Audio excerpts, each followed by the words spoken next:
Hello and welcome to IS in Kannada YouTube channel. So ಈ second ಪಾರ್ಟಲ್ಲಿ ನಾವು again ಏನಂತಂದರೆ ಸೈನ್ಸ್ ಆ್ಯಂಡ್ ಟೆಕ್ನಾಲಜಿ ಕುರಿತಾಗಿರುವಂಥ ಟಾಪಿಕ್ಸನ್ನು ಡಿಸ್ಕಷನ್ ಮಾಡಲಿದ್ದೀವಿ. ನೆಗ್ಲೆಕ್ಟೆಡ್ ಟ್ರಾಪಿಕಲ್ ಡಿಸೀಸ್ ಅಂತ ಅಂದರೆ ನಿರ್ಲಕ್ಷಿತ ಒಂದು ಉಷ್ಣವಲಯದ ರೋಗಗಳು ಅಂತ ಹೇಳಿ. ಸೊ ಇದರ ಕುರಿತಾಗಿ ಇತ್ತೀಚೆಗೆ ಏನು ಮಾಡಿದ್ದಾರೆ ಅಂತಂದರೆ WHO ಒಂದಿಷ್ಟು ವರದಿಯನ್ನು ನೀಡಿದ್ದಾರೆ. ಸೊ ವರದಿಯಲ್ಲಿರುವಂಥ ಅಂಶಗಳನ್ನ ನೋಡೋಣ. ಏನಂತಂದರೆ ಸೊ ಇಂಡಿಯಾಗೆ ಸಂಬಂಧಿಸಿದಂತೆ ಏನೆಲ್ಲ ಒಂದು ಅಂಶಗಳು ಸೊ ಈ ವರದಿಯಲ್ಲಿವೆ ಅಂತಂದರೆ ಇಲ್ಲಿ so WHO certified India as free of Guinea worm diseases. ಅಂದರೆ ಸೊ 2000ರಲ್ಲಿ ಏನು ಮಾಡತ್ತಂದ್ರೆ ಈ ಇಶ್ಯೂಯಲ್ಲಿ WHO ಒಂದು ಸರ್ಟಿಫಿಕೇಟನ್ನು ನೀಡ್ತಾರೆ ಭಾರತಕ್ಕೆ. ಅಂದರೆ ಭಾರತದಲ್ಲಿ ಈ ಗೀನಿಯಾ ವರ್ಮ್ ಡಿಸೀಸ್ ಅನ್ನುವಂಥದ್ದು ಸಂಪೂರ್ಣವಾಗಿ ಏನಾಗಿದೆ ಅಂತಂದರೆ ಇಲ್ಲಿ ಇದನ್ನು ಎಲಿಮಿನೇಟ್ ಮಾಡಿದ್ದಾರೆ. ಹಾಗೆ ಯಾವ ಸೊ ಇದನ್ನು 2016ರಲ್ಲಿ ಸೊ ಇದನ್ನು ಸಂಪೂರ್ಣವಾಗಿ ಎಲಿಮಿನೇಟ್ ಮಾಡಿದ್ದಾರೆ ಅಂತ ಹೇಳಿ ಮಾಡುತ್ತೆ WHO ಸರ್ಟಿಫಿಕೇಟ್ ಮಾಡುತ್ತೆ. ಅಂದರೆ ಸೊ ಇಲ್ಲಿ ಈ 2000 ಇಸ್ವಿಯಿಂದ ಅಥವಾ 2016ರಿಂದ ಸೊ ಈ ಒಂದು ಕಾಯಿಲೆಗಳ ಕುರಿತು ಯಾವುದೇ ಒಂದು ಪ್ರಕರಣಗಳು ಭಾರತದಲ್ಲಿ ದಾಖಲಾಗಲ್ಲ. Okay, so next neglected tropical diseases ಅಂತಂದ್ರೆ ಏನು ಅಂತಂದ್ರೆ ಇಲ್ಲಿ NTDs are diverse group of condition mainly prevalent in tropical areas. ಅಂದ್ರೆ ಇವು ಹೆಚ್ಚಾಗಿ ನಮಗೆ ಎಲ್ಲಿ ಕಂಡುಬರುತ್ತೆ? ಈ ಟ್ರಾಪಿಕಲ್ ಏರಿಯಾಗಳಲ್ಲಿ ಅಂದ್ರೆ ಉಷ್ಣವಲಯದ ಪ್ರದೇಶಗಳಲ್ಲಿ ಕಂಡುಬರುತ್ತೆ. ಹಾಗಿದ್ರೆ ಈ ರೋಗಗಳು ನಮಗೆ ಮುಖ್ಯವಾಗಿ ವೈರಸ್ಗಳಿಂದ, ಬ್ಯಾಕ್ಟೀರಿಯಾಗಳಿಂದ, ಪ್ಯಾರಾಸೈಟ್ಗಳಿಂದ, ಹಾಗೆ ಫಂಗೈ ಮತ್ತೆ ಟಾಕ್ಸಿನ್ಸ್ಗಳಿಂದ ಬರುತ್ತೆ. ಸೊ ಹೀಗಾಗಿ ನಾವು ಏನಂತ ಕರಿತೀವಿ? ನೆಗ್ಲೆಕ್ಟೆಡ್ ಟ್ರಾಪಿಕಲ್ ಡಿಸೀಸ್ ಅಂತ ಕರಿತೀವಿ.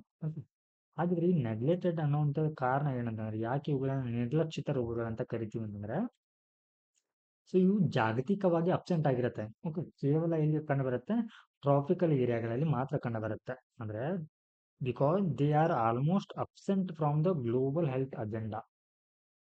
ಸೊ ಜಾಗತಿಕವಾಗಿ ಕಂಡುಬರೋದ್ರಿಂದ ಕಂಡು ಬರಲ್ಲವಾದ್ದರಿಂದ ಅವುಗಳನ್ನ ಏನು WHO ಬರುತ್ತಲ್ವಾ, ಸೊ ಅವುಗಳ ಅಜೆಂಡಾ ಇರುತ್ತೆ ಕೆಲವೊಂದು. ಏನಂತಂದ್ರೆ ಈ ಒಂದಿಷ್ಟು ಇಯರ್ನಲ್ಲಿ ನಾವು ಈ ರೋಗವನ್ನ ಎಲಿಮಿನೇಟ್ ಮಾಡಬೇಕು ಅಂತ ಹೇಳಿ. ಬಟ್ ಆ ರೀತಿ ಒಂದು ಟಾರ್ಗೆಟ್ಗಳಲ್ಲಿ ಸೊ ಈ ರೀತಿಯ ಒಂದು ಟ್ರಾಪಿಕಲ್ ಡಿಸೀಸಸ್ ಅನ್ನುವಂಥದ್ದು ಕಂಡುಬರೋದಿಲ್ಲ. ಓಕೆ, ಸೊ ಇವುಗಳಿಗೆ ನೀಡುವಂಥ ಫಂಡಿಂಗ್ ಕೂಡ ಕಡಿಮೆ ಇರುತ್ತೆ. ಸೊ ಹೀಗಾಗಿ ಸೊ ಇವುಗಳನ್ನು ನೆಗ್ಲೆಕ್ಟೆಡ್ ಡಿಸೀಸಸ್ ಅಂತ ಕರಿತೀವಿ. ಸೊ ಭಾರತದಲ್ಲಿ ಕೂಡ ಏನಂತಂದ್ರೆ ಒಂದಿಷ್ಟು ನೆಗ್ಲೆಕ್ಟೆಡ್ ಡಿಸೀಸ್ ಕಂಡು ಬರುತ್ತೆ. ಸೊ ಅದರಲ್ಲಿ ಏನಂತಂದ್ರೆ ಹುಕ್ವರ್ಮ್ ಆಗಿರ್ಬೋದು, ಡೆಂಗ್ಯೂ, ಲಿಂಪ್ಯಾಟಿಕ್ ಪಿಲಾರಿಸಿಸ್ ಅಂತ ಬರುತ್ತೆ. ಓಕೆ, ಹಾಗೆ ಲೆಪ್ರಸಿ ಬರುತ್ತೆ, ಕಾಲಾ ಅಜರ್, ಹಾಗೆ ರೇಬೀಸ್, ಅಸ್ಕ್ಯಾರಿಯಸಿಸ್, ಹಾಗೆ ಪ್ರಿಕಾರಿಯಸಿಸ್ ಅಂತ ಹೇಳಿ, ಹಾಗೆ ಟ್ರಕೋಮಾ ಆಗಿರ್ಬೋದು, ಹಾಗೆ ಸೈಸ್ಟಿಸೆರೋಸಿಸ್ ಅಂತ ಹೇಳಿ ಕೆಲವೊಂದಿಷ್ಟು ಏನು ಕಂಡು ಬರುತ್ತೆ. ಇಲ್ಲಿ ಭಾರತದಲ್ಲಿ ಕೂಡ ನೆಗ್ಲೆಕ್ಟೆಡ್ ಟಾಪಿಕ್ ಡಿಸೀಸ್ ಕೂಡ ಕಂಡು ಬರುತ್ತೆ. ಸೊ ನಮಗೆ ಮೇಲೆ ಹೇಳಿದ ಹಾಗೆ ಈ ಎಲ್ಲ ಒಂದು ಕಾಯಿಲೆಗಳು ಇಲ್ಲಿ ಯಾವುದರಿಂದ ಕಂಡುಬರುತ್ತೆ? ವೈರಸ್ಗಳಿಂದ ಕಂಡುಬರುತ್ತೆ. ಓಕೆ, ಕೆಲವೊಂದಿಷ್ಟು ಬ್ಯಾಕ್ಟೀರಿಯಾಗಳಾಗಿರ್ಬೋದು, ಫಂಗಸ್ಗಳಾಗಿರ್ಬೋದು, ಸೊ ಇವುಗಳಿಂದ ಕೂಡ ಕಂಡುಬರುತ್ತೆ. ಹಾಗಿದ್ರೆ ಇವುಗಳನ್ನ ಎಲಿಮಿನೇಟ್ ಮಾಡೋದ್ರಿಂದ ಸೊ ಏನೆಲ್ಲ ಮಹತ್ವ ಪಡ್ಕೊಳ್ಳುತ್ತೆ ಅಂತಂದ್ರೆ why eliminating NTD is important. So ಈ ರೀತಿಯ ಒಂದು ರೋಗಗಳು ಹೆಚ್ಚಿನ ಒಂದು ಜನ ಸಮುದಾಯದ ಮೇಲೆ ಪರಿಣಾಮವನ್ನು ಬೀರುತ್ತೆ. ಓಕೆ, ಸೊ ಈ ರೀತಿ ಪರಿಣಾಮವನ್ನು ಬೀರೋದ್ರಿಂದ ಜನರ ಒಂದು ಸಾಮಾಜಿಕ ಆರ್ಥಿಕ ಒಂದು ಜೀವನದ ಮೇಲೆ ಪರಿಣಾಮವನ್ನು ಬೀರುತ್ತೆ. ಅಂದ್ರೆ ಅವರ ಒಂದು ಪ್ರೊಡಕ್ಟಿವಿಟಿ ಅಥವಾ ಅವರ ಒಂದು ಕೆಲಸದ ಉತ್ಪಾದಕತೆ ಅನ್ನುವಂಥದ್ದು ಕಡಿಮೆ ಆಗತ್ತೆ. ಹಾಗೆ ಅವರ ಒಂದು ಆರೋಗ್ಯ ವೆಚ್ಚ ಕೂಡ ಇಲ್ಲಿ ಹೆಚ್ಚಾಗತ್ತೆ. ಸೊ ಈ ಕಾರಣಕ್ಕಾಗಿ ಸೊ ಇವುಗಳನ್ನ ನಿರ್ಮೂಲನೆ ಮಾಡುವಂಥದ್ದು ತುಂಬಾನೇ ಮಹತ್ವದ್ದಾಗಿರುತ್ತೆ. ಹಾಗೆ indicator of universal health coverage, ಹಾಗೆ ಅಫೆಕ್ಟಿಂಗ್ ಜೆಂಡರ್ ಈಕ್ವಾಲಿಟಿ. ಅಂದ್ರೆ ಇದು ಹೆಚ್ಚಾಗಿ ಏನಾಗತ್ತೆ ಅಂತಂದ್ರೆ ಅನಿಮಿಯಾ ಆಗಿರ್ಬೋದು, ಇಂತಹ ಕಾಯಿಲೆಗಳು ಏನಾಗತ್ತೆ ಅಂದ್ರೆ ಇಲ್ಲಿ ಮಹಿಳೆಯರ ಒಂದು ಆರ್ಥಿಕ ಉತ್ಪಾದಕತೆ ಮೇಲೆ ಪರಿಣಾಮವನ್ನ ಬೀರುತ್ತೆ. ಓಕೆ, ಹಾಗೆ NTD control is high return. So ಇವನ್ನ ಕಂಟ್ರೋಲ್ ಮಾಡೋದ್ರಿಂದ ಏನಾಗ್ಬೋದು? ಇಲ್ಲಿ ಆರ್ಥಿಕತೆಯಲ್ಲಿ ಮಹಿಳೆಯರು ಕೂಡ ಭಾಗವಹಿಸಬಹುದು. ಸೊ ಅದರಿಂದ ಏನಾಗತ್ತೆ? ಸೊ ಇಲ್ಲಿ ಹೆಚ್ಚಿನ ಒಂದು ಉತ್ಪಾದಕತೆ ಅಥವಾ ಏನು GDPಯಲ್ಲಿ ಮಹಿಳೆಯರ ಕೊಡುಗೆ ಕೂಡ ಸೊ ಇರುತ್ತೆ.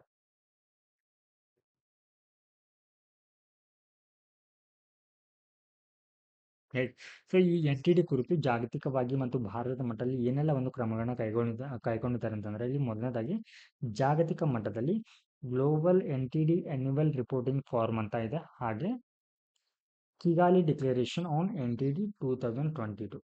ಹಾಗೆ ಭಾರತದ ಮಟ್ಟಿಗೆ ಬಂದರೆ ಭಾರತ ಯುವನ ನಿರ್ಮೂಲನೆಯನ್ನು ಮಾಡಲಿಕ್ಕೆ ಯಾವೆಲ್ಲ ಒಂದು ಇನಿಷಿಯೇಟಿವ್ಗಳನ್ನ ಕೈಗೊಂಡಿದೆ ಅಂತಂದರೆ national vector borne diseases control program ಅಂತ ಹೇಳಿ.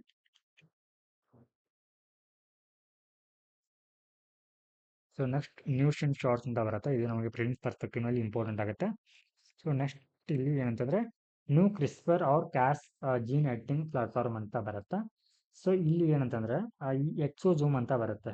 ಓಕೆ, ಎಕ್ಸೋಜೋಮ್ಸ್ ಅಂತಂದರೆ ಅವ್ರು ನ್ಯಾಚುರಲಿ ಅಕರಿಂಗ್ ವೆಜ್ ಸೆಲ್ಸ್ ಅಂದರೆ ಸ್ಮಾಲ್ ಸೆಲ್ಯುಲರ್ ಕಂಟೈನರ್ಸ್ ಇರುತ್ತೆ that have the potential to be manipulated to become promising drug delivery vehicle. So ಇವುಗಳನ್ನ ನಾವು ಏನು ಮಾಡ್ತೀವಿ ಅಂತಂದರೆ ಡ್ರಗ್ ಡೆಲಿವರಿ ವೆಹಿಕಲ್ಗಳಾಗಿ ಯೂಸ್ ಮಾಡ್ಕೊಳ್ತೀವಿ. ಏನು ಎದಕ್ಕಂತಂದರೆ on demand in vitro and in vivo gene editing ಅಂದರೆ ಜೀನ್ ಎಡಿಟಿಂಗ್ ಮಾಡುವಂಥ ಸಂದರ್ಭದಲ್ಲಿ ಇವುಗಳನ್ನ ನಾವು ಡ್ರಗ್ ಡೆಲಿವರಿ ಏಜೆಂಟ್ಸ್ಗಳಾಗಿ ಅಥವಾ ವೆಹಿಕಲ್ಗಳಾಗಿ ಏನು ಮಾಡ್ತೀವಿ, ಇವುಗಳನ್ನ ಯೂಸ್ ಮಾಡ್ಕೊಳ್ತೀವಿ. ಸೊ ನೆಕ್ಸ್ಟ್ ಇವಾಗ ಇಲ್ಲಿ ನಮಗೆ ಈ Cas9 ಅಥವಾ ಕ್ರಿಸ್ಪರ್ ಟೆಕ್ನಾಲಜಿ ಬಗ್ಗೆ ತಿಳ್ಕೋಣ. ಇದು ಅಂತಂದರೆ ಜೀನೋಮ್ ಎಡಿಟಿಂಗ್ ಟೆಕ್ನಾಲಜಿ. ಇದು ಜೀನೋಮ್ ಎಡಿಟಿಂಗ್ ಟೆಕ್ನಾಲಜಿ. ಸೊ ಇದರ ಒಂದು ಅಪ್ಲಿಕೇಶನ್ಗಳನ್ನ ನೋಡೋದಾದ್ರೆ ಈ ಕ್ರಿಸ್ಪರ್ ಅಥವಾ Cas9 ಟೆಕ್ನಾಲಜಿಯನ್ನು ಎಲ್ಲೆಲ್ಲಿ ಬಳಸ್ಕೊಳ್ತಾರೆ ಅಂತಂದ್ರೆ ಇಲ್ಲಿ edit genes in human embryo ಆಗಿರ್ಬೋದು, ಹಾಗೆ change genetic codes of crops, okay, to improve crop resilience. ಹಾಗೆ ಕೆಲವೊಂದು ಕಾಯಿಲೆಗಳನ್ನ ಅವುಗಳ ಚಿಕಿತ್ಸೆಗಾಗಿ ಈ ಒಂದು ಟ್ರೀಟ್ಮೆಂಟ್ ಅನ್ನು ಬಳಸ್ತಾರೆ. ಯಾವುದಂದ್ರೆ ಸಿಕಲ್ ಸೆಲ್ ಎನಿಮಿಯಾ ಅಂತ ಬರುತ್ತೆ. ಸೊ ನೆಕ್ಸ್ಟ್ ಡಿಟೆಕ್ startup in India.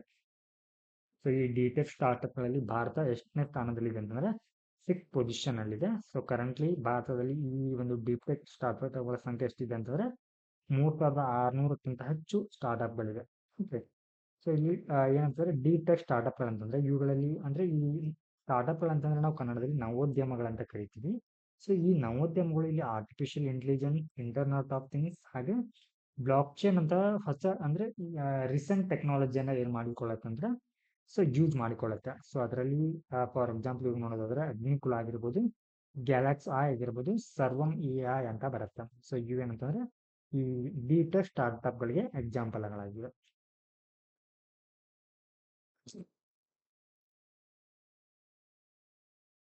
So next AlphaFold 3 ಅಂತ ಬರುತ್ತೆ. ಏನಿದು AlphaFold 3 ಅಂತಂದ್ರೆ ಇದು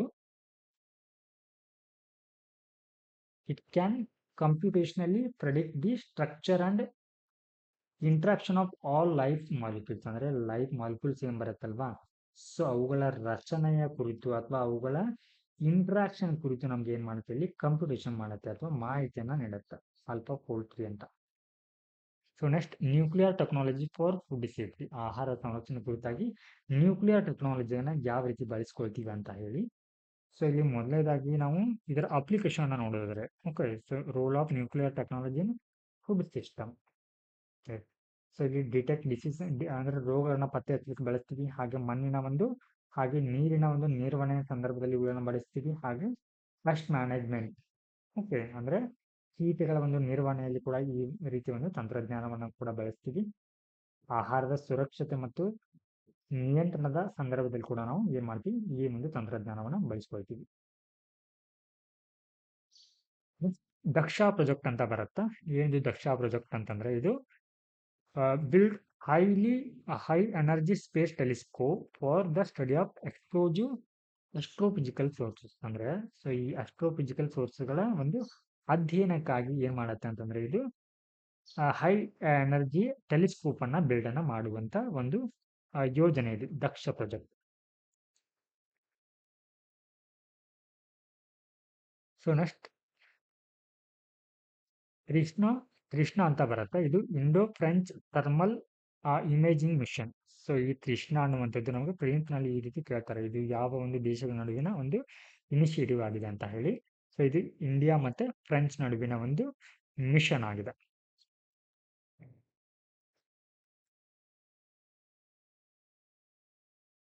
so next earth care mission ಅಂತ ಬರುತ್ತೆ. ಸೊ ಇದನ್ನ ಜಾಯಿಂಟ್ಲಿ ಯಾರಂತಂದ್ರೆ ಯುರೋಪಿಯನ್ ಸ್ಪೇಸ್ ಏಜೆನ್ಸಿ ಮತ್ತೆ ಜಪಾನ್ ಅವರು ಸೊ ಈ ಒಂದು ಮಿಷನ್ ನ ಲಾಂಚ್ ಅನ್ನ ಮಾಡಿದ್ದಾರೆ.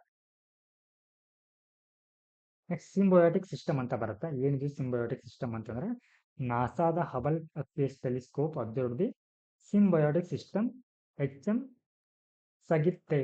Okay, so in Milky Way galaxy ಈ ನಾಸಾದ ಹಬಲ್ ಸ್ಪೇಸ್ ಟೆಲಿಸ್ಕೋಪ್ ಏನಿದೆ ಅಲ್ವಾ, ಸೊ ಇದು ಮಿಲ್ಕಿ ವೇನಲ್ಲಿ ಹಾಲು ಆದಿ ಗ್ಯಾಲಕ್ಸಿನಲ್ಲಿ ಏನ್ ಮಾಡಿದೆ ಅಂತಂದ್ರೆ ಈ ಸಿಂಬಯೋಟಿಕ್ ಸಿಸ್ಟಮ್ನ ಸೊ ಪತ್ತೆ ಹಚ್ಚಿದೆ. ಓಕೆ, ಸೊ ಏನಿದೆ ಸಿಂಬಯೋಟಿಕ್ ಸಿಸ್ಟಮ್ ಅಂತಂದ್ರೆ so it is a type of binary star system ಅಂದ್ರೆ ದ್ವಿನಕ್ಷತ್ರ ಸಿಸ್ಟಮ್ ಅಂತ ಹೇಳಿ. ಸೊ ಇದರಲ್ಲಿ ಏನೆಲ್ಲ ಬರುತ್ತೆ ಅಂದ್ರೆ ದ್ವಿನಕ್ಷತ್ರ ಅಂದ್ರೆ ಯಾವ ಎರಡು ನಕ್ಷತ್ರಗಳು ಕಂಡು ಬರುತ್ತೆ ಇಲ್ಲಿ, ವೈಟ್ ಡಾರ್ಕ್ ಅನ್ನುವಂತ ಒಂದು ನಕ್ಷತ್ರ ಹಾಗೆ ರೆಡ್ ಗೆಂಟ್ ಅನ್ನುವಂತ ಇನ್ನೊಂದು ನಕ್ಷತ್ರ. ಸೊ ಇಲ್ಲಿ ವೈಟ್ ಡಾರ್ಕ್ ನಕ್ಷತ್ರ ಅಂತಂದ್ರೆ so is what star becomes after they have exhausted their nuclear fuel ಅಂದ್ರೆ ನ್ಯೂಕ್ಲಿಯರ್ ಫ್ಯೂಯಲ್ ಅನ್ನ ಹೊರಹಾಕಿದ ನಂತರ ಏನು ಸ್ಟಾರ್ಗಳಾಗತ್ತಲ್ವಾ, ಸೊ ಅದು ಅದಕ್ಕೆ ಏನಂತ ಕರಿತೀವಿ ನಾವು ವೈಟ್ ಡಾರ್ಕ್ ಅಂತ ಕರಿತೀವಿ. ಹಾಗೆ ರೆಡ್ ಗೆಂಟ್ ಅಂತಂದ್ರೆ ಡೈಯಿಂಗ್ ಸ್ಟಾರ್ ಅಂದ್ರೆ ಅದು ತನ್ನ ಅವಸಾನದ ಅಂಚಿನಲ್ಲಿರುವಂತ ಸ್ಟಾರ್ ಇದು ಅಂದ್ರೆ ಸಾಯುವ ಹಂತದಲ್ಲಿರುವಂತ ಸ್ಟಾರ್ ಅಂತ ಕರಿತೀವಿ. ಅಂದ್ರೆ ಅದರ ಎನರ್ಜಿ ಎಲ್ಲ ಅವಾಗ ಮುಗಿದು ಹೋಗ್ಬಿಡತ್ತೆ. So next amendments to the international health regulation ಅಂತ ಬರುತ್ತೆ.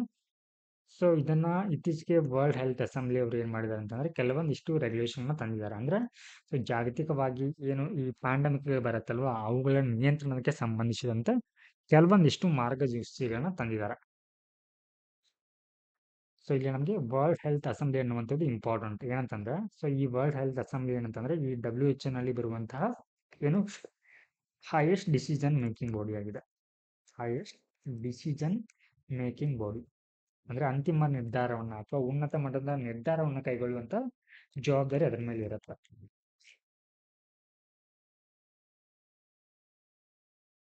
So next bio pharmaceutical alliance ಅಂತ ಹೇಳಿ. ಸೊ ಇದು ಏನಂತಂದ್ರೆ ಏನು ಇವಾಗ ಈ COVID-19 ಸಂದರ್ಭದಲ್ಲಿ ಏನು ಇವಾಗ ಈ ಡ್ರಗ್ಸ್ ಸಪ್ಲೈ ಶಾರ್ಟೇಜ್ ಆಗೈತಲ್ವಾ, ಸೊ ಅದರ ಒಂದು ರೆಸ್ಪಾನ್ಸ್ ಆಗಿ ಏನ್ ಮಾಡಿತ್ತು ಅಂತಂದ್ರೆ ಇಂಡಿಯಾ ಮತ್ತೆ south Korea, US, Japan, European union ಸೇರಿ ಮಾಡಿರುವಂತ ಒಂದು ಮೈತ್ರಿ ಇದು. ನೆಕ್ಸ್ಟ್ ರೀಕಾಂಬಿನೆಂಟ್ ಪ್ರೋಟೀನ್ಸ್ ಅಂತ ಬರುತ್ತೆ. ಏನು ರೀಕಾಂಬಿನೆಂಟ್ ಪ್ರೋಟೀನ್ಸ್ ಅಂದ್ರೆ ದೀಸ್ ಆರ್ ಮಾಡಿಫೈಡ್ ಆರ್ ಅಂದ್ರೆ ಇದು ಒಂದು ರೀತಿ ಮ್ಯಾನಿಪ್ಯುಲೇಟೆಡ್ ಅಥವಾ ಚೇಂಜ್ಡ್ ಪ್ರೋಟೀನ್ಸ್ ಆಗಿವೆ. Okay, so encoded by recombinant DNA ಅಂದ್ರೆ ಅಥವಾ ಅಲ್ಟರ್ DNA ಅಂತ ಕರಿಬಹುದು ಇದನ್ನ ನಾವು.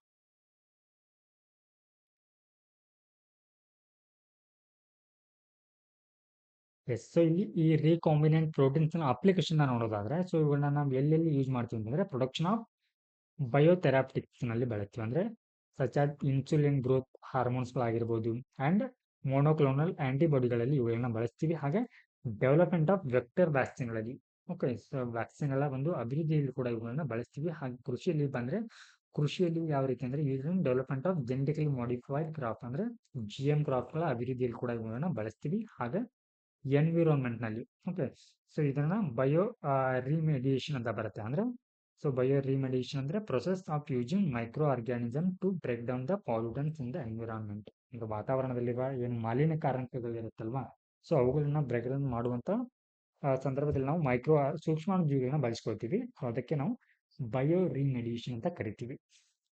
ಸೊ ಈ ಒಂದು ಅನ್ವಯಗಳಲ್ಲಿ ಸೊ ಇವುಗಳನ್ನ ಬಳಸ್ಕೊಳ್ತೀವಿ. ಸೊ ಇದಿಷ್ಟು ನಮಗೆ ಜೂನ್ ತಿಂಗಳಲ್ಲಿ ಕವರ್ ಆಗಿರುವಂತ ವಿಷನ್ ಮ್ಯಾಗಜಿನ್ನ ಸೈನ್ಸ್ ಅಂಡ್ ಟೆಕ್ನಾಲಜಿ ಆಗಿದೆ. ಸೊ ಮುಂದಿನ ಕ್ಲಾಸ್ನಲ್ಲಿ ನಾವು ಎಥಿಕ್ಸ್ ಬಗ್ಗೆ ತಿಳಿದುಕೊಳ್ಳೋಣ. ಸೊ ಈ ಒಂದು ಕ್ಲಾಸಿನ ಕುರಿತು ನಿಮ್ಮ ಅನಿಸಿಕೆ ಮತ್ತು ಅಭಿಪ್ರಾಯಗಳನ್ನು ನೀವು ಕಮೆಂಟ್ನಲ್ಲಿ ತಿಳಿಸಿ. ನಮಸ್ಕಾರ.